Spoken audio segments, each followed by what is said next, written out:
Hi കൂട്ടുകാരെ, പത്രമാറ്റ് സീരിയലിന്റെ ഒരു പുതുപുത്തൻ വിശേഷത്തിലേക്ക് എല്ലാ കൂട്ടുകാർക്കും സ്വാഗതം. ഒരു അടിപൊളി എപ്പിസോഡിന്റെ വിശേഷങ്ങളിലേക്കാണ് നമ്മൾ പോകുന്നത്. കുറേയൊക്കെ പ്രശ്നങ്ങൾക്ക് ശേഷം അനന്തപുരിയിലും നന്ദാവനത്തിലും ഒക്കെ ആയിട്ട് ഒരു സത്യങ്ങളൊക്കെ വെളിപ്പെടുന്ന ഒരു വിശേഷത്തിലേക്കാണ് നമ്മൾ പോകുന്നത്.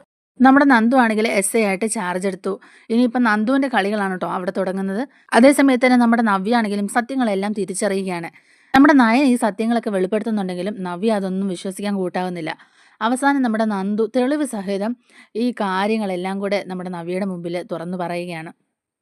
അതായത് അഭി ചേച്ചിയെ പറ്റിക്കുകയാണെന്നുള്ള വിവരം. അതറിയുമ്പോഴേക്കും ഒട്ടും സഹിക്കാൻ പറ്റാത്ത ഒരവസ്ഥയിലേക്ക് നവ്യ മാറുകയാണ്. അങ്ങനെ നവ്യ കനകയുടെ അടുത്ത് ചെന്ന് കെട്ടിപ്പിടിച്ച് കരഞ്ഞുകൊണ്ട് തന്നെ പറയുന്നുണ്ട്, അമ്മേ അഭി എന്നെ ചതിക്കുകയായിരുന്നു. ഞാൻ ഇത്രയും നാളും അവനെ വിശ്വസിച്ചത് തെറ്റായി പോയി അമ്മേ എന്നൊക്കെ പറഞ്ഞ് പൊട്ടിക്കരയുകയാണ്. ആ ഒരു വിശേഷങ്ങളിലേക്കാണ് നമ്മൾ പോകുന്നത്. നമ്മുടെ വീഡിയോ ഇഷ്ടപ്പെടുകയാണെങ്കിൽ ഒന്ന് ലൈക്ക് ചെയ്തും അതുപോലെ തന്നെ ചാനൽ ഒന്ന് സബ്സ്ക്രൈബ് ചെയ്തും സപ്പോർട്ട് ചെയ്യണേ. അങ്ങനെ നന്ദുവിനെ കാണാനായിട്ട് അനി ചെല്ലുന്നുണ്ട് കേട്ടോ. അപ്പൊ നന്ദു അനിയെ കാണാൻ കൂട്ടാക്കാതെ അനിയെ ഒഴിവാക്കി വിടുകയാണ്. നന്ദു ആട്ടെ അവിടെ ഇരിക്കുന്ന ASIയോട് പറയുന്നുണ്ട്, എനിക്കാണെങ്കിൽ സമയമില്ല, ഡ്യൂട്ടിക്ക് ശേഷം കാണാം എന്നൊക്കെ പറഞ്ഞ് ഒഴിവാക്കുകയാണ്. അതേസമയം അനിക്ക് അങ്ങ് ഭയങ്കര ദേഷ്യം വരികയാണ് കേട്ടോ. ഇവളിത് മനഃപൂർവ്വം തന്നെ ചെയ്യുന്നതാ. നമ്മൾ തമ്മിൽ പരിചയമൊന്നും ഇല്ലാഞ്ഞിട്ടല്ലല്ലോ ഇവളിങ്ങനെ ചെയ്യുന്നത്. ഇവളിത് മനഃപൂർവ്വം എന്നെ ഒഴിവാക്കാൻ വേണ്ടി തന്നെ ചെയ്തതാണ്. അവളിപ്പോൾ SI ആയപ്പോൾ അവളുടെ അഹങ്കാരം കണ്ടില്ലേ, ഇതിനെന്തായാലും ഒരു പണി കൊടുത്തിട്ടേ കാര്യമുള്ളൂ എന്നൊക്കെ ഇങ്ങനെ അനിയും വിചാരിക്കുന്നുണ്ട്. അങ്ങനെ അനി എന്തായാലും നന്ദുവിനെ കണ്ടിട്ട് ഞാൻ ഇന്ന് ഇവിടുന്ന് പോകുള്ളൂ എന്നുള്ളൊരു വാശിയിലിരിക്കുകയാണ്. അങ്ങനെ ഒരു ട്രിക്കൊക്കെ കളിച്ച് നന്ദുവിനെ കണ്ട് സംസാരിച്ചിട്ടൊക്കെയാണ് പോകുന്നത്. അങ്ങനെ കാര്യങ്ങളൊക്കെ മുന്നോട്ട് പോവുകയാണ് കേട്ടോ. നമ്മുടെ അനാമികയാണെങ്കിലും ഭയങ്കര കലിപ്പിലാണ് കേട്ടോ. അനാമികയ്ക്ക് ഇതിലും വലിയൊരു അടി ഇനി കിട്ടാനില്ല. നന്ദുവിൻ്റെ കാര്യമാണ് കേട്ടോ. നന്ദു SI ആയിക്കഴിഞ്ഞാൽ നാട്ടിലെ സ്റ്റേഷനിൽ തന്നെ വന്ന് ജോയിൻ ചെയ്യുമെന്ന് അവർ സ്വപ്നത്തിൽ പോലും കരുതിയിട്ടുണ്ടായിരുന്നില്ല. മുത്തശ്ശൻ്റെ ഒത്താശയോട് കൂടി തന്നെയാണ് നന്ദു ഇവിടെ SI ആയിട്ട് ജോയിൻ ചെയ്തത്, നാട്ടിലെ സ്റ്റേഷനിൽ തന്നെ ജോയിൻ ചെയ്തതെന്നും കൂടെ അറിയുമ്പോഴേക്കും അനാമികയ്ക്കും മുത്തശ്ശനോടും ഒക്കെ ഭയങ്കര കലിപ്പാണ്. വേണുവും രേവതിയൊക്കെ കൂടെ അടിയൊക്കെ കിട്ടിയതിൻ്റെ പേരിൽ സ്റ്റേഷനിൽ പരാതി കൊടുക്കാൻ ചെല്ലുന്നുണ്ടെങ്കിലും അവിടെ ചെന്ന് കഴിയുമ്പോഴേക്കും നന്ദുവാണ് അവിടുത്തെ SI എന്നറിയുമ്പോഴേക്കും പിന്നെ പരാതിയൊന്നും കൊടുക്കാതെ അവിടുന്ന് തിരിച്ച് ഇറങ്ങി വരികയാണ് കേട്ടോ. അങ്ങനെ വീട്ടിൽ വന്നതിന് ശേഷം അനാമികയായിട്ട് ഈ കാര്യങ്ങളൊക്കെ ഇങ്ങനെ സംസാരിക്കുകയാണ്. വലിയ കാര്യത്തിന് പരാതി കൊടുക്കാൻ പോയതാണ് അവക്കെതിരെ. എന്നിട്ടോ പരാതി കൊടുത്തിരുന്നെങ്കിൽ വാദി പ്രതി ആയേനെ മോളെ. ഇനിയിപ്പോൾ നമ്മൾ പരാതിയായിട്ട് ചെന്നിട്ട് പരാതി പിൻവലിച്ചില്ലെങ്കിൽ പിന്നെ അവൾ ഇനി വേറെന്തെങ്കിലും കളി കളിക്കൂലേ. തന്നെയുമല്ല എൻ്റെ പേരിലാണെങ്കിൽ കുറേയധികം കേസുകളുണ്ട്. അതെല്ലാം ഇനി അവൾ കുത്തിപ്പൊക്കുകയല്ലേ, പഴയ കേസുകളൊക്കെ പൊക്കിയെടുക്കും എന്നൊക്കെ ഇങ്ങനെ പറയുന്നുണ്ട്. അപ്പോഴേക്കും നമ്മുടെ രേവതിയും പറയുന്നുണ്ട്, ശരിയാ, കുറേ പഴയ കേസുകളുണ്ട്, അതെല്ലാം അവൾ കുത്തിപ്പൊക്കിക്കൊണ്ട് വരും. അതൊക്കെ കൂടെ അവൾ തെളിയിക്കാൻ നിന്നിട്ടുണ്ടെങ്കിൽ പിന്നെ മനുഷ്യൻ്റെ മുഖത്ത് നോക്കാൻ പോലും പറ്റത്തില്ല എന്നൊക്കെ പറയുന്നുണ്ട്. അങ്ങനെ വലിയൊരു അടി കിട്ടിയ മട്ടിലാണ് അനാമതിയും രേവതിയും വേണുവും ഇരിക്കുന്നത്.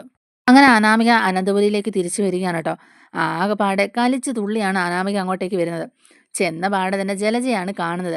ജലജയോട് പറയുന്നുണ്ട്, ഇവിടെ ചിലരൊക്കെ ആ നന്ദുവിനെ വീണ്ടും ഇങ്ങോട്ട് കയറ്റാനുള്ള ശ്രമങ്ങളൊക്കെയാണ് ചെയ്തുകൊണ്ടിരിക്കുന്നത്. അതിനല്ലെങ്കിൽ പിന്നെ മുത്തശ്ശനും മുത്തശ്ശിയൊക്കെ ഇങ്ങനെ ഒരു കാര്യത്തിന് കൂട്ടു നിൽക്കണം എന്നൊക്കെ ചോദിക്കുന്നുണ്ട് കേട്ടോ. അപ്പോൾ ഇത് കേൾക്കുമ്പോഴേക്കും ജലജ ഇങ്ങനെ ചിന്തിക്കുന്നുണ്ട്. എന്നിട്ട് ജലജ അവളോട് ചോദിക്കുന്നുണ്ട്, അല്ല അനാമികയെ അച്ഛനും അമ്മയും എന്തിനാ കൂട്ടു നിന്നതെന്ന് ചോദിക്കുന്നുണ്ട്. അല്ലേലും അച്ഛനും അമ്മയൊക്കെ കൂട്ടു നിൽക്കും. നയനെയും അവളുടെ വീട്ടുകാരെയൊക്കെ ഭയങ്കര ഇഷ്ടമാണല്ലോ. നന്ദുവിനെ ആണെങ്കിലും അച്ഛനും അമ്മയ്ക്കും ഭയങ്കര ഇഷ്ടവുമാണ്. അല്ല മോളെ അവളിപ്പോൾ എന്താ ചെയ്തതെന്നൊക്കെ ഇങ്ങനെ ചോദിക്കുകയാണ് കേട്ടോ. അപ്പോൾ അനാമിക പറയുന്നുണ്ട്, അവളുണ്ടല്ലോ ആ നന്ദു ഇല്ലേ, അവളാണ് ഇപ്പം നമ്മുടെ നാട്ടിലെ ഇവിടുത്തെ സ്റ്റേഷനിലെ SI എന്നൊക്കെ ഇങ്ങനെ പറയുകയാണ്. അപ്പോൾ ജലജ പറയുന്നുണ്ട്, അതെ അതെ, അത് ഞങ്ങൾ അറിഞ്ഞായിരുന്നു മോളെ. അവൾ ഇവിടെ വന്നായിരുന്നു. ഇവിടെ വന്ന ഒരു ഷോ ഓഫൊക്കെ കാണിച്ചിട്ടാണ് അവൾ പോയത്. നിന്റെ ഭർത്താവായ അനിയെ കാണാനായിട്ടായിരിക്കും അവൾ ഇങ്ങോട്ടേക്ക് വന്നത്. പോലീസ് യൂണിഫോമിലാണ് വന്നത്. ജോയിൻ ചെയ്യുന്നതിന് മുമ്പ് ചേച്ചിമാരെ കണ്ട് അനുഗ്രഹം വാങ്ങണം എന്നുള്ള പേരിലാണ് അവൾ ഇവിടെ വന്നത്. പക്ഷേ ചേച്ചിമാരെ കാണാനാ വന്നതെന്നൊന്നും എനിക്ക് തോന്നുന്നില്ല മോളെ. അനിയെ കാണാൻ വേണ്ടിയിട്ട് തന്നെയായിരിക്കും അവൾ വന്നതെന്നൊക്കെ ഇങ്ങനെ പറയുന്നുണ്ട്. അനാമിക പറയുന്നുണ്ട് കേട്ടോ. പിന്നല്ലാതെ അവൾ അനിയെ കാണാൻ വേണ്ടിയിട്ട് തന്നെയാണ് വന്നത്. അവൾ ഓരോ കള്ളത്തരവും പറഞ്ഞ് ഇങ്ങോട്ടേക്ക് വന്നതേ അനിയെ കാണാൻ വേണ്ടിയിട്ട് തന്നെയാണ്. എന്നിട്ട് അവൾ അനിയെ കണ്ടോ, രണ്ടും കൂടെ സംസാരിച്ചായിരുന്നോ എന്നൊക്കെ ഇങ്ങനെ ചോദിക്കുകയാണ് കേട്ടോ. അപ്പോഴേക്കും ഉടനെ തന്നെ ജലജ പറയുന്നുണ്ട്, ഏയ് ഇല്ല, അവൻ ആ മുകളിലിരുന്ന് എക്സസൈസ് എങ്ങാണ്ട് ചെയ്യുകയായിരുന്നു. സാധാരണ ഇതിൽ തേരാപ്പാര നടക്കുന്നവനാ. ഇന്ന് എന്തായാലും മോളുടെ ഭാഗ്യത്തിന് അവൻ മോളിലായിരുന്നു. ആ നന്ദു എന്ന് പറയുന്നവളെ ഇവിടെ വന്ന് എല്ലാവരുടെയും കാലിൽ തൊട്ട് തൊട്ട് അനുഗ്രഹം മേടിച്ചിട്ട് ഇവിടുന്ന് ഇറങ്ങാൻ നേരത്ത് പോലും അവളിങ്ങനെ അനിയെ തപ്പുന്നുണ്ടായിരുന്നു, ചുറ്റും കണ്ണോടിക്കുന്നുണ്ടായിരുന്നു. പക്ഷേ അനിയെ കണ്ടില്ല. അവൾ ചേച്ചിമാരുടെ അനുഗ്രഹമൊക്കെ മേടിച്ചിട്ട് പോയി. ഇവിടുത്തെ സ്റ്റേഷനിൽ തന്നെയാണ് അവൾ ജോയിൻ ചെയ്യുന്നതെന്നും പറയുകയാണ് കേട്ടോ. അപ്പോൾ അനാമിക പറയുകയാണ്, പിന്നല്ലാതെ അവൾ ഇവിടുത്തെ സ്റ്റേഷനിൽ ജോയിൻ ചെയ്യാൻ കാരണം ആരാന്നറിയാമോ, ഇവിടുത്തെ മുത്തശ്ശനാണ്. മുത്തശ്ശൻ്റെ റെക്കമെൻഡേഷൻ കൊണ്ടാണ് അവൾക്ക് ഇവിടെ തന്നെ ജോയിൻ ചെയ്യാൻ പറ്റിയത്. ഇവിടെ തന്നെ അവൾക്ക് പോസ്റ്റിംഗ് കിട്ടിയത്. ഇനിയിപ്പോൾ അവൾക്ക് സൗകര്യമായല്ലോ എല്ലാത്തിലും. എനിക്ക് എപ്പോഴും സ്റ്റേഷനിൽ പോയി അവളെ കാണാമല്ലോ. എന്തായാലും നമ്മളെയൊക്കെ ഇവിടെ ഒരു വിലയും ഇല്ലല്ലോ. അവളുമാർക്കൊക്കെയല്ലേ ഈ വീട്ടിൽ വിലയുള്ളൂ. എന്ത് മായാജാലമാ അവരൊക്കെ കാണിച്ചു കൂട്ടുന്നത് എനിക്ക് മനസ്സിലാവുന്നില്ലെന്നൊക്കെ അനാമിക പറയുവാണ് ട്ടോ. അപ്പൊ തന്നെ ജലജ പറയുന്നുണ്ട്, അച്ഛൻ ചെയ്തതാണെങ്കിൽ അച്ഛനും എന്തേലുമൊക്കെ മനസ്സിൽ കരുതി കൂട്ടിയിട്ടുണ്ടാവും. ഇനിയിപ്പം അനിയുടെ ഭാര്യയായിട്ട് അവളെ ഇവിടെ കയറ്റണമെന്നെങ്ങാനും വിചാരിച്ചിട്ടുണ്ടാവുമോ അനാമിക എന്നൊക്കെ ഇങ്ങനെ ചോദിക്കാണ് ട്ടോ. അനാമിക ഉടനെ കലിപ്പോട് കൂടി തന്നെ പറയുന്നുണ്ട്, അതൊന്നും എനിക്കറിയില്ല. അല്ലെങ്കിൽ തന്നെ എനിക്ക് തലയ്ക്ക് ഭ്രാന്ത് പിടിച്ചിരിക്കുക. അവളും കൂടി ഈ സ്റ്റേഷനിൽ എസ് ഐ ആയിട്ട് വന്നു കഴിഞ്ഞപ്പോൾ ഇനി എന്തു പറയാനാ. ക്യാമ്പിൽ പോയി കിടന്നപ്പോൾ കുറച്ച് സമാധാനം ഉണ്ടായിരുന്നു. ഇനി എപ്പോഴും ഇങ്ങോട്ടേക്ക് വലിഞ്ഞു കയറി വരുമല്ലോ. തന്നെയല്ല ഇനി ഒരുത്തൻ അവിടെ പോയി അവളെ കാണുകയും ചെയ്യുമല്ലോ. ഇനി എന്തെല്ലാം കേസുകളാണോ എന്റെയൊക്കെ പേരിൽ ഉണ്ടാക്കിക്കൊണ്ട് വരാൻ പോകുന്നത് എന്നൊക്കെ ഇങ്ങനെ പറയുകയാണ്. അപ്പൊ തന്നെ ജലജ പറയുന്നുണ്ട്, നമ്മളെ കൊടുക്കാൻ വേണ്ടിയിട്ടേ അവൾ കള്ളക്കേസ് വരെ ഉണ്ടാക്കും. എന്തായാലും അവൾമാരുടെ സമയമൊക്കെ നല്ല സമയമായി എന്നൊക്കെ ഇങ്ങനെ ജലജയും പറയുന്നുണ്ട്. അതേസമയത്ത് തന്നെ നമ്മുടെ ആദർശം നയനയും കൂടി ഇങ്ങനെ സംസാരിച്ചുകൊണ്ടിരിക്കുകയാണ്. നന്ദുവിന് ഇവിടുത്തെ സ്റ്റേഷനിൽ തന്നെ പോസ്റ്റിംഗ് കിട്ടി വന്നതുകൊണ്ട് നമ്മുടെ ജ്വല്ലറിയിലെ കേസുകളൊക്കെ അവൾ അന്വേഷിക്കുമായിരിക്കും അല്ലേ ആദർശേട്ടാ എന്നൊക്കെ ഇങ്ങനെ ചോദിക്കുന്നുണ്ട് നയന. അപ്പൊ ആദർശ് പറയുകയാണ്, പിന്നല്ലാതെ പഴയ എസ് ഐ ഒരു മുരടനായിരുന്നു. അയാൾ കാശ് വാങ്ങിയിട്ട് ആ കേസ് വൈകിപ്പിച്ചാന്നാ തോന്നുന്നേ. അല്ലെങ്കിൽ പിന്നെ അന്ന് ആ അന്വേഷണം നല്ല രീതിക്ക് നടക്കുകയില്ലായിരുന്നോ. എന്തായാലും ഇപ്പൊ സ്റ്റേഷനിലെ എസ് ഐ നന്ദു അല്ലേ, അതുകൊണ്ട് കാര്യങ്ങൾക്കൊക്കെ ഒരു നീക്കുപോക്ക് ഉണ്ടാവും എന്നൊക്കെ മുത്തശ്ശനും പറയുന്നു കേട്ടു. എന്തായാലും നന്ദു ആരുടെയും പക്ഷം പിടിക്കാതെ നല്ല രീതിക്ക് സത്യസന്ധമായിട്ട് തന്നെ അന്വേഷിക്കും. ആ ഒരു കാര്യത്തിൽ ഇനി ഒരു സംശയവും വേണ്ട എന്നൊക്കെ ഇങ്ങനെ ആദർശ് പറയുന്നുണ്ട്. അപ്പൊ നയന പറയുന്നുണ്ട്, ശരി ആദർശേട്ടാ, അവക്ക് ഇനി ഒരുപാട് ശത്രുക്കൾ ഉണ്ടാവും. ഇപ്പൊ തന്നെ അവക്ക് ഒരുപാട് ശത്രുക്കളുണ്ട്. ഇനി അത് കൂടിയേ വരുള്ളൂ. അതാണ് ഞങ്ങൾക്കും പേടി എന്നൊക്കെ ഇങ്ങനെ പറയുന്നുണ്ട്. അങ്ങനെ അവർ സംസാരിച്ചുകൊണ്ടിരിക്കുമ്പോഴേക്കും തന്നെ നയനയുടെ ഫോണിലേക്ക് നന്ദു വിളിക്കുന്നുണ്ട് കേട്ടോ. നയന ഫോൺ എടുക്കുന്നുണ്ട്. നന്ദു പറയുകയാണ്, ചേച്ചി ഭക്ഷണമൊക്കെ കഴിച്ചോ എന്നൊക്കെ ഇങ്ങനെ ചോദിക്കുന്നുണ്ട്. ആ കഴിച്ചു മോളെ. മോള് ഭക്ഷണമൊക്കെ കഴിച്ചോ? എങ്ങനെ ഉണ്ടായിരുന്നു ഫസ്റ്റ് ഡേ തന്നെ എന്നൊക്കെ ഇങ്ങനെ ചോദിക്കുന്നുണ്ട്. അപ്പൊ നന്ദു പറയുന്നുണ്ട്, ചേച്ചി ഞാൻ വിളിച്ചത് വേറൊന്നിനുമല്ല. ആ വേണുവും രേവതിയും കൂടെ ഇവിടെ വന്നിട്ടുണ്ടായിരുന്നു. ഞാൻ ജോയിൻ ചെയ്യാൻ വന്നപ്പോൾ തന്നെ അവരെയാ ആദ്യം കണ്ടത്. ആദ്യത്തെ അറ്റംപ്റ്റ് അവരുടെ അടുത്ത് തന്നെയായിരുന്നു എന്നൊക്കെ ഇങ്ങനെ പറയുന്നുണ്ട്. നയന ചോദിക്കുന്നുണ്ട്, എന്തിനാ മോളെ അവർ വന്നത്? എന്തെങ്കിലും പ്രശ്നമുണ്ടോ എന്നൊക്കെ ഇങ്ങനെ ചോദിക്കുന്നുണ്ട്. നന്ദു പറയുന്നുണ്ട്, പ്രശ്നങ്ങളൊന്നുമില്ല ചേച്ചി. എന്നാലും അവരൊരു പരാതി തരാനായിട്ടാണ് വന്നത്. കഴിഞ്ഞ ദിവസം രാത്രി അവർക്ക് ആരോ ഇരുട്ടടി കൊടുത്തു എന്ന്. ആ പരാതി പറയാൻ വേണ്ടി വന്നതാ എന്ന് പറയുന്നുണ്ട്. മൊത്തം 3 പ്രാവശ്യം തല്ലിയെന്നാ പറഞ്ഞത്. അതിന് പരാതി എഴുതി കൊടുക്കാനായിട്ട് എൻ്റെ മുമ്പിൽ തന്നെയാ വന്നേന്നൊക്കെ പറയുകയാണ് ട്ടോ. അപ്പോഴേക്കും നയന ചോദിക്കുന്നുണ്ട്, ആഹാ അത് കൊള്ളാമല്ലോ മോളെ. എന്നിട്ട് അവർ പരാതി എഴുതി തന്നോ നിന്റെ കയ്യിൽ എന്നിങ്ങനെ ചോദിക്കുന്നുണ്ട്. എന്നിട്ട് നമ്മുടെ നന്ദു പറയുന്നുണ്ട്, ഇല്ല ചേച്ചി, എവിടുന്ന് പരാതി എഴുതി തരാനാ. എന്നെ കണ്ടപ്പോൾ തന്നെ അവരുടെ കിളി പോയി. എന്നെ കണ്ടപാടെ തന്നെ അവർ വരണ്ടു പോയി. അവരൊട്ടും ഇത് പ്രതീക്ഷിച്ചതല്ലായിരുന്നു. ഞാൻ പിന്നെ അവരോട് കാര്യങ്ങളൊക്കെ ചോദിച്ചു. അപ്പോൾ അവർ പറയുന്നത് എന്താണെന്ന് വെച്ചാൽ അവർക്കിപ്പോൾ പരാതിയില്ല. അവർ തന്ന പരാതി പിൻവലിക്കാന്നൊക്കെ പറഞ്ഞ് പരാതിയൊക്കെ പിൻവലിച്ചിട്ട് പോയി എന്നൊക്കെ പറയുകയാണ് ട്ടോ. ഈ ഒരു സംഭവത്തിൽ അന്വേഷണം ഒന്നും വേണ്ടാന്ന് പറഞ്ഞിട്ട് അവർ പോയിന്നും പറയുന്നുണ്ട്. എന്ന് പറയുമ്പോൾ നയന പറയുന്നുണ്ട്, മോളെ ഇനി ഇങ്ങനെയുള്ള പണികളൊന്നും നീ ചെയ്യാൻ പോകരുത്. പഴയതുപോലെ അല്ല ഇപ്പൊ മോള്. നീ ഇപ്പോൾ ഉത്തരവാദിത്തപ്പെട്ട ഒരു പോസ്റ്റിലാണ് ഇരിക്കുന്നത്. അത് നിനക്ക് എപ്പോഴും ഓർമ്മ വേണം എന്നൊക്കെ ഇങ്ങനെ പറയുന്നുണ്ട്. അപ്പൊ നന്ദുവും പറയുന്നുണ്ട്, ശരിയാ ചേച്ചി എനിക്കറിയാം. ഇനിയിപ്പോൾ എനിക്കാർക്കും ഇരുട്ടടിയൊന്നും കൊടുക്കേണ്ട കാര്യമില്ലല്ലോ. തെറ്റ് ചെയ്തവരെ നേരിട്ട് അറസ്റ്റ് ചെയ്ത് ചോദ്യം ചെയ്താൽ പോരെ എന്നൊക്കെ ഇങ്ങനെ പറയുന്നുണ്ട്. എന്നിട്ട് നന്ദു തന്നെ പറയുന്നുണ്ട്, എന്തായാലും ഞാൻ ഇവിടെ ജോയിൻ ചെയ്തത് ഏറ്റവും അധികം ബാധിക്കാൻ പോകുന്നത് അനാമികയും അവളുടെ അച്ഛനും അമ്മയും തന്നെയാണ്. പല കേസുകളും ആ വേണുവിന്റെ പേരിൽ ഈ സ്റ്റേഷനിൽ തന്നെ ഉണ്ട്. ഞാൻ ചില ഫയലുകളൊക്കെ കണ്ടൊന്നും പറയുന്നുണ്ട്. അല്ല മോളെ, അനാമികയുടെ അച്ഛന്റെ മേലിൽ അത്രയും കേസുകളൊക്കെ ഉണ്ടോ എന്നിങ്ങനെ ചോദിക്കുന്നുണ്ട്. നന്ദു പറയുന്നുണ്ട്, അതെന്ത് ചോദ്യാ ചേച്ചി, എത്ര അധികം കേസുകൾ അയാളുടെ പേരിലുണ്ട് എന്നൊക്കെ ഇങ്ങനെ പറയാണ്. ഞാനിവിടെ പഴയ പോലീസുകാരടക്കം അന്വേഷിച്ചപ്പോഴേക്കും അയാൾ അത്ര പന്തിയല്ലെന്നാ പറയുന്നത് കേട്ടെ. പല സ്ഥലത്തും പല കേസുകളും ഉണ്ടെന്നും തട്ടിപ്പ് വീരനാണെന്നൊക്കെയാ അറിഞ്ഞത്. ഇതെല്ലാം മറച്ചു വെച്ചുകൊണ്ടാണ് അനാമിക അനന്തപുരിയിലെ മരുമകളായിട്ട് അങ്ങോട്ടേക്ക് കയറി വന്നത്. നല്ല കോടീശ്വരിയാണെന്നും അതുപോലെ അന്തസ്സുള്ള കുടുംബത്തിൽ ജനിച്ചതാണെന്നും നല്ല സുഖസൗകര്യങ്ങളുള്ള വലിയ വീട്ടിലാ ജീവിക്കുന്നതെന്നൊക്കെ പറഞ്ഞിട്ടല്ലേ അങ്ങോട്ടേക്ക് വന്നത്. എന്നിട്ടിപ്പോൾ എന്തായി? പറയാൻ ഒരു നല്ല അഡ്രസ്സ് പോലും ഇല്ല അവർക്കൊന്നും. ആൾക്കാരുടെ കയ്യിൽ നിന്നൊക്കെ പണവും മേടിച്ച് അവരെ പറ്റിച്ച് തിരിച്ചു കൊടുക്കാതെ എത്ര എത്ര കേസുകളുണ്ടെന്നറിയാമോ ആ വേണുവിൻ്റെ പേരിൽ. അതുപോലെ കൊട്ടേഷൻ കേസുകളും. അങ്ങനെ ആകെപ്പാടെ മൊത്തത്തിലൊരു തരികിട ഫാമിലി തന്നെയാണ് അനാമികയുടേതെന്നൊക്കെ പറയുകയാണ് കേട്ടോ. ശരിക്കും പറഞ്ഞാൽ ഒരു പേരും കള്ളം തന്നെയാണ് വേണുവെന്നും പറയുകയാണ് കേട്ടോ നന്ദു. അനാമികയെക്കുറിച്ചും അങ്ങനെ നല്ല അഭിപ്രായമൊന്നും പോലീസുകാർക്കിടയിലുമില്ല. പഴയ ചില കേസുകളുണ്ടെന്നാ അവരും പറയുന്നത്. എന്തായാലും അനിയെ ചതിച്ച് തന്നെയാ അവൾ ആ വീട്ടിൽ കയറി കൂടിയെന്നുള്ളതിൽ ഒരു സംശയമില്ലെന്ന് പറയാൻ കേട്ടോ. നയന ചോദിക്കുന്നുണ്ട്, ആഹാ അത്രയൊക്കെ ഉണ്ടോ മോളെ, ഇതൊന്നും വിശ്വസിക്കാൻ പോലും പറ്റുന്നില്ല എന്നൊക്കെ ഇങ്ങനെ നയന പറയുമ്പോഴേക്കും നന്ദു പറയുന്നുണ്ട്, ഇനിയും കുറേ കാര്യങ്ങൾ എനിക്ക് അന്വേഷിക്കാനുണ്ട് ചേച്ചി. നയന പറയുന്നുണ്ട്, "വേണ്ട മോളെ, ഇതിൻ്റെ ഒന്നും പുറകെ നീ നടക്കണ്ട. വെറുതെ അവരുടെ ശത്രുതയൊന്നും മോള് മേടിച്ച് വെക്കണ്ട" എന്നൊക്കെ ഇങ്ങനെ പറയാണ് കേട്ടോ. നന്ദു പറയുന്നുണ്ട്, "അങ്ങനെ ശത്രുതയുണ്ടെന്ന് പറഞ്ഞ് എൻ്റെ ജോലി എനിക്ക് ചെയ്യാതിരിക്കാൻ പറ്റുമോ ചേച്ചി?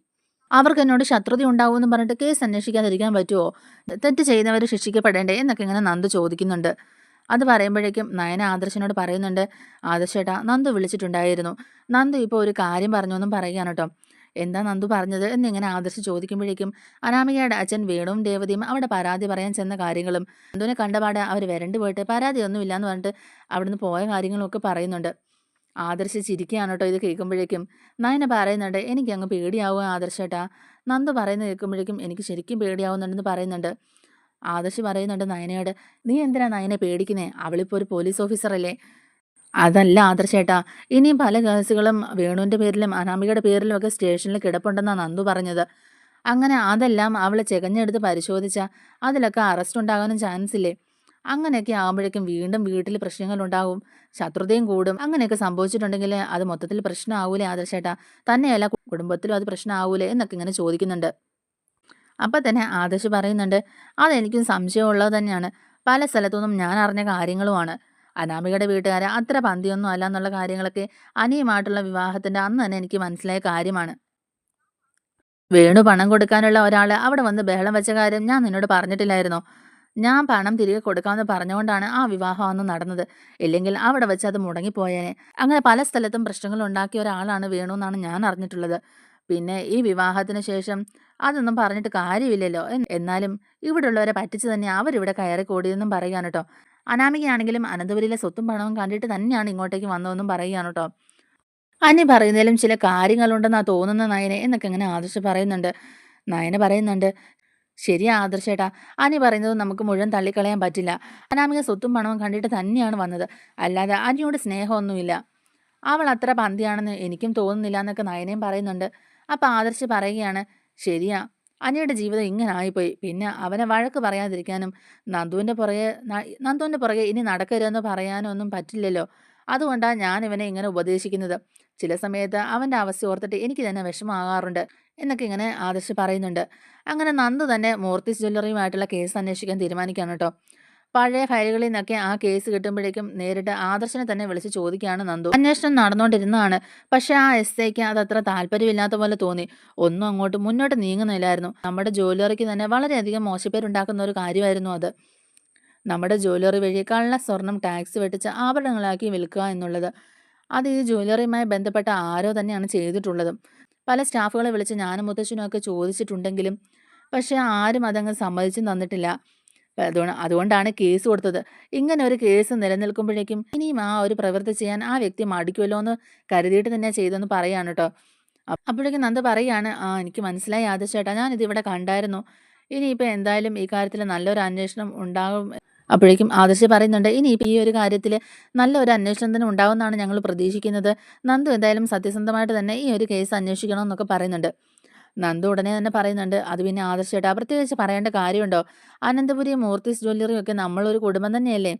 അടുത്ത ദിവസം തന്നെ ഞാൻ ജ്വല്ലറിയിലോട്ട് വരുന്നുണ്ട്. എന്നിട്ട് അവിടെയുള്ള സ്റ്റാഫുകളൊക്കെ ഒന്ന് ചോദ്യം ചെയ്ത് നോക്കട്ടെ. അന്വേഷണം നല്ല രീതിക്ക് തന്നെ നടക്കും" എന്നൊക്കെ ഇങ്ങനെ പറയുന്നുണ്ട്. ആദർശം പറയുന്നുണ്ട്, "നന്ദുവിന് അവിടെ വന്ന് ആര് വേണമെങ്കിലും ചോദ്യം ചെയ്യാം. ആര് വേണമെങ്കിലും കസ്റ്റഡിയിലും എടുക്കാം. ഏത് രീതിക്കുള്ള അന്വേഷണത്തിനും ഞങ്ങൾ സഹകരിക്കുന്നതാണ്. പക്ഷേ തെറ്റ് ചെയ്ത ആരാണെന്ന് വെച്ചാൽ അവരെ ഒന്ന് കണ്ടുപിടിച്ച് കിട്ടണമെന്നൊക്കെ പറയാൻ കേട്ടോ."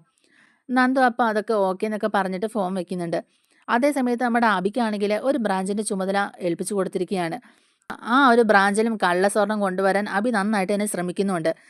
അതിന് പറ്റിയ ചില സ്റ്റാഫുകളെയൊക്കെ വിളിച്ച് ചോദ്യം ചെയ്യുകയും അവരെ നിർബന്ധിക്കുകയും ഒക്കെ ചെയ്യുന്നുണ്ട്. പക്ഷെ അവരൊക്കെ പഴയ ആൾക്കാരായതുകൊണ്ട് തന്നെ അവരാരും അബിയുടെ ആ ഒരു നിർബന്ധത്തിന് വഴങ്ങുന്നുണ്ടായിരുന്നില്ല. അവർ പറയുന്നുണ്ട്, "ഇങ്ങനെ ഒരു കാര്യത്തിന് ഞങ്ങൾ എന്തായാലും കൂട്ടു നിൽക്കില്ല അബി സാറേ. അബി സാർ ഒരിക്കലും ഇങ്ങനെ ഒരു കാര്യത്തിന് കൂട്ടു നിൽക്കാൻ ഞങ്ങളോട് പറയേണ്ടതില്ല. ഈ ജ്വല്ലറിക്ക് പണ്ട് മുതലേ ഒരു പേരും പ്രശസ്തിയും ഉള്ളതാണ്.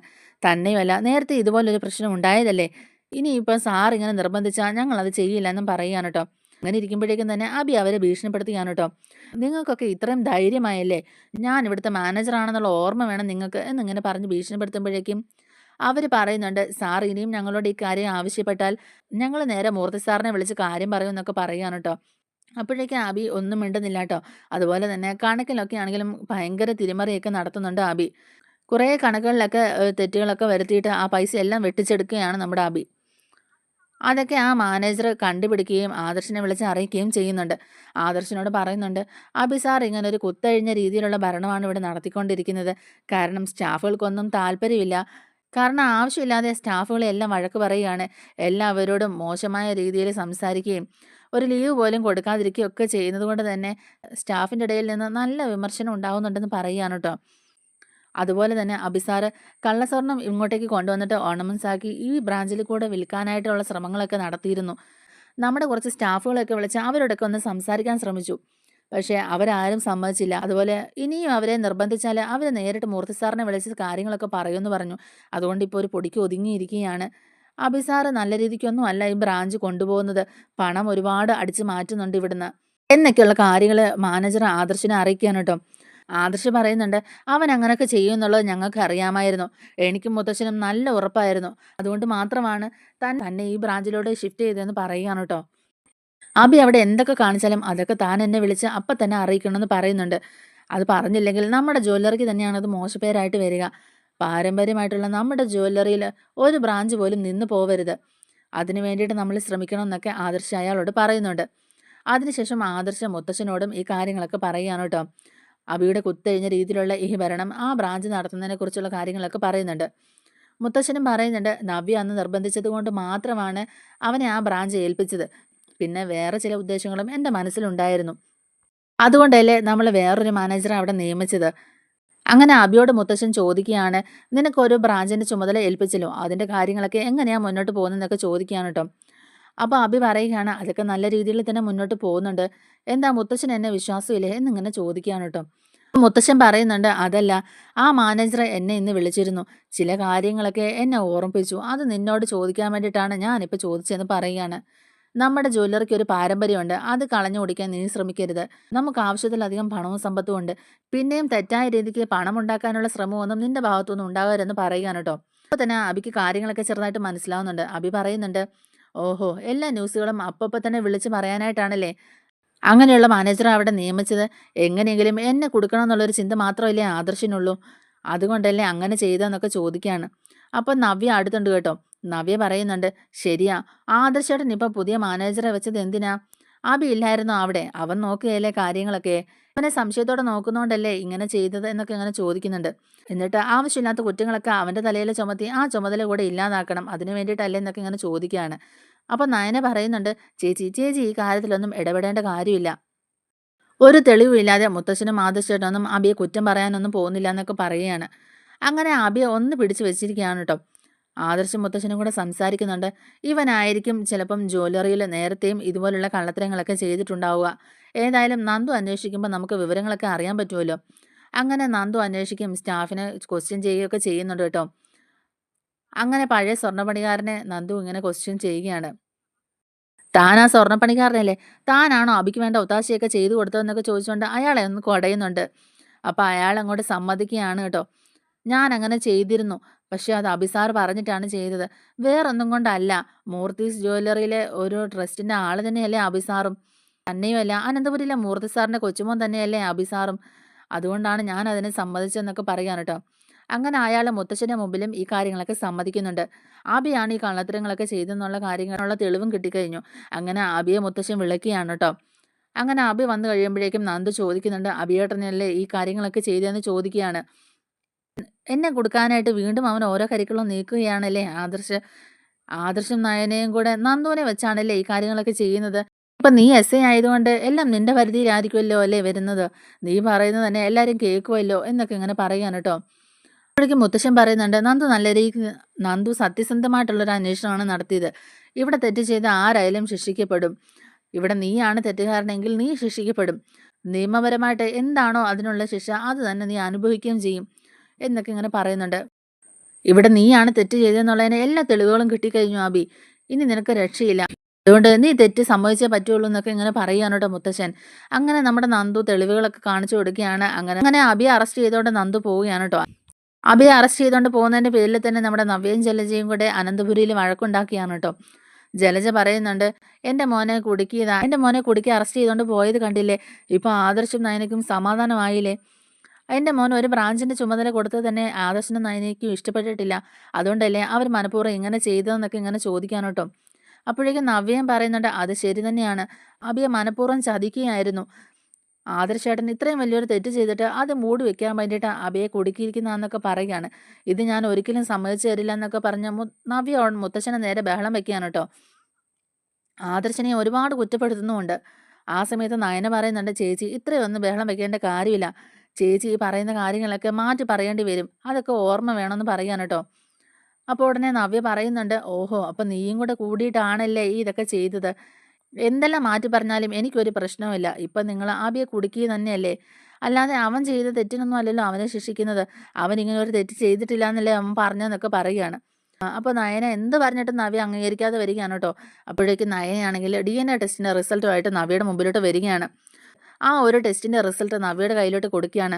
അത് തുറന്ന് നോക്കുമ്പോഴേക്കും നവ്യയും ജലജയും കൂടെ ഞെട്ടിപ്പോവുകയാണ് കേട്ടോ. അഭിയാണ് ചന്തുമോളുടെ അച്ഛൻ എന്നുള്ള കാര്യം അവരെ അറിയുകയാണ്. അതുപോലെ അഭിയുടെ ചരിത്രം മുഴുവൻ അവിടെ വിളമ്പുകയാണ് കേട്ടോ. നവ്യ ചോദിക്കുന്നുണ്ട്, ഇതെല്ലാം അറിഞ്ഞിട്ട് നിങ്ങളാരും എന്നോടൊന്ന് പറയാതിരുന്നത് എന്താ? നിങ്ങളെല്ലാവരും കൂടെ എന്നെ പൊട്ടിയാക്കുകയായിരുന്നു. ഇത്രയും നാളും അവൻ എന്നെ സ്നേഹിക്കുകയാണെന്നാണല്ലോ ഞാൻ വിചാരിച്ചിരുന്നത്. ഈ ഒരു തെളിവ് നിന്റെ കയ്യിലുണ്ടായിരുന്നുവെങ്കിൽ പോലും നീ എന്തുകൊണ്ട് എന്നോട് ഇത് പറഞ്ഞില്ല എന്നൊക്കെ ഇങ്ങനെ ചോദിക്കുകയാണ്. നയന പറയുന്നുണ്ട്, അത് മുത്തശ്ശൻ പറഞ്ഞിട്ടാണ് ഞാൻ അങ്ങനെ ചെയ്തത്. ഒരു കുഞ്ഞുമായിട്ട് ചേച്ചി ഈ വീട്ടിലേക്ക് വന്ന് കയറിയപ്പോൾ തന്നെ ഈ ഒരു പ്രശ്നം ഉണ്ടായാൽ ചേച്ചി കുഞ്ഞിനെ എടുത്തുകൊണ്ട് തിരിച്ചു പോവില്ലേ? ചേച്ചി എന്താ ചെയ്യാൻ പോകുന്നതെന്ന് അറിയില്ല. അതുകൊണ്ട് തൽക്കാലം ഈ കാര്യങ്ങളൊക്കെ മറച്ചു വയ്ക്കാൻ മുത്തശ്ശൻ പറഞ്ഞിട്ട് തന്നെയാണ് ഞാനും ആദർശേട്ടനും ഇങ്ങനൊരു നാടകം കളിച്ചത്. അതുകൊണ്ട് ചേച്ചിക്ക് നഷ്ടമൊന്നുമില്ല. ചന്തമോള് എന്നും ഞങ്ങളുടെ മോള് തന്നെയായിരിക്കും എന്നും പറയാൻ കേട്ടോ. അപ്പോൾ ഇതൊക്കെ കേൾക്കുന്ന നവ്യ അങ്ങ് ആകെ തകർന്നു പോവുകയാണ് കേട്ടോ. അഭി എന്നെ അഭി എന്നെ ചതിച്ചല്ലോ എന്നോർത്തിട്ട് ആകെ പാടെ തകർന്ന് നവ്യ ഇങ്ങനെ കരഞ്ഞോണ്ട് റൂമിൽ പോയി ഇരിക്കുകയാണ്. അങ്ങനെ ഈ പറഞ്ഞ കാര്യങ്ങളൊക്കെ ഒന്നും കൂടെ ഒന്ന് ഉറപ്പിക്കാനായിട്ട് നവ്യ ആണെങ്കിൽ അഭിയുടെ കബോർഡിലൊക്കെ ഒന്ന് പോയി നോക്കിയാണ് കേട്ടോ. അങ്ങനെ അവിടുന്ന് അനഘയുടെ ഫോൺ നമ്മുടെ നവ്യയ്ക്ക് കിട്ടുകയാണ്. അങ്ങനെ അനഘയുമായുള്ള ബന്ധത്തിൻ്റെ ഡീറ്റെയിൽസ് ഫുള്ള് നമ്മുടെ നവ്യയ്ക്ക് കിട്ടുകയാണ്. അതും കൂടെ കാണുമ്പോഴേക്കും നവ്യ ആകെ തകർന്ന് അങ്ങ് തരിപ്പണമായി പോവുകയാണ്. തെളിവുകളെല്ലാം എടുത്തോണ്ട് വന്നിട്ട് എല്ലാവരെയും കാണിക്കുകയാണ് കേട്ടോ. അപ്പോഴും ജലജ ഇതൊന്നും അംഗീകരിക്കുന്നുണ്ടായിരുന്നില്ല. അതുകൊണ്ട് ആദ്യം തന്നെ ജലജനെയാണ് നമ്മുടെ നവ്യ കാണിച്ചു കൊടുക്കുന്നത്. എന്നിട്ട് മുത്തച്ഛനോടും പറയുന്നുണ്ട്, മുത്തച്ഛ ഇത് കണ്ടോ, അനഘയെ ചതിച്ചത് അഭിയാണെന്നുള്ളത് ഇപ്പം എനിക്ക് പൂർണ്ണമായിട്ടും മനസ്സിലായി. അനഘയുടെ ഇപ്പോഴത്തെ അവസ്ഥയ്ക്കും കാരണം അവൻ തന്നെയാണ്. അനഘ ഇപ്പം ഇങ്ങനെ കോമാ സ്റ്റേജിൽ കിടക്കുന്നതിന് കാരണം ആ ദുഷ്ടൻ തന്നെയാണ്. അവനെ വെറുതെ വിടാൻ പാടില്ല എന്നൊക്കെ പറഞ്ഞ് ആകെ ദേഷ്യപ്പെടുകയാണ് കേട്ടോ നവ്യ. എന്നിട്ട് ഇനി ഈ വീട്ടിൽ ഞാൻ നിൽക്കുന്നില്ല എന്നൊക്കെ പറഞ്ഞുകൊണ്ട് അവിടുന്ന് കുഞ്ഞിനെ എടുത്തുകൊണ്ട് ഇറങ്ങുകയാണ് നമ്മുടെ നവ്യ. എന്നിട്ട് നന്ദാവനത്തിലോട്ട് പോവുകയാണ്. കനകയുടെ അടുത്തോട്ട് ചെല്ലുമ്പോഴേക്കും കനക ചോദിക്കുന്നുണ്ട്, എന്താ മോളെ എന്ന്. അപ്പോൾ എന്നിട്ട് നവ്യ കരഞ്ഞോണ്ട് തന്നെ കനകയോട് എല്ലാ സത്യങ്ങളും പറയുകയാണ്. അഭി എന്നെ ചതിക്കുകയായിരുന്നു അമ്മേ. ഞാൻ അവനെ വിശ്വസിച്ചത് വെറുതെ ആയിപ്പോയി. അവൻ വലിയൊരു ചതിയനാ എന്നൊക്കെ ഇങ്ങനെ പറയുകയാണ്. അവൻ രണ്ടാമതും സ്നേഹം നടിച്ച് എൻ്റെ അടുത്തോട്ട് വന്നപ്പോഴേക്കും അവൻ്റെ സ്വഭാവത്തിൽ തന്നെ നല്ല മാറ്റമുണ്ട്. അവൻ ഇനി പഴയതുപോലെ ആവില്ല. എന്നെയും കുഞ്ഞിനെ നല്ലപോലെ സ്നേഹിക്കും എന്നൊക്കെ ഞാൻ വിശ്വസിച്ചതാ. പക്ഷേ അപ്പോഴും അവൻ എന്നെ ചതിക്കുകയായിരുന്നു, എന്നെ വഞ്ചിക്കുകയായിരുന്നു അമ്മേ. അവൻ്റെ സ്വഭാവം ഒരിക്കലും മാറാൻ പോകുന്നില്ല. അവന് ഇപ്പോഴും ആ വൃത്തികെട്ട സ്വഭാവം ഉള്ളിലുണ്ട്. ഞാൻ ഇനി ആരെയും വിശ്വസിക്കുന്നില്ല. ഈ ഒരു സംഭവത്തിൻ്റെ പേരിൽ തന്നെ ആദർശേട്ടനെയും നയനെയും ഞാൻ ഒരുപാട് കുറ്റപ്പെടുത്തുകയും ചെയ്തു. ഇതിൻ്റെയൊക്കെ ഫലമായിരിക്കും ഞാനിപ്പോൾ അനുഭവിക്കുന്നത് എന്നൊക്കെ പറഞ്ഞ് നവ്യയെ കനകയെ കെട്ടിപ്പിടിച്ച് കരയുകയാണ് കേട്ടോ. കനകയാണെങ്കിലും കനകയാണെങ്കിലും നവ്യനെ ആശ്വസിപ്പിക്കുന്നുമുണ്ട്. അപ്പോൾ നമ്മുടെ വീഡിയോ ഇഷ്ടപ്പെടുകയാണെങ്കിൽ ഒന്ന് ലൈക്ക് ചെയ്തും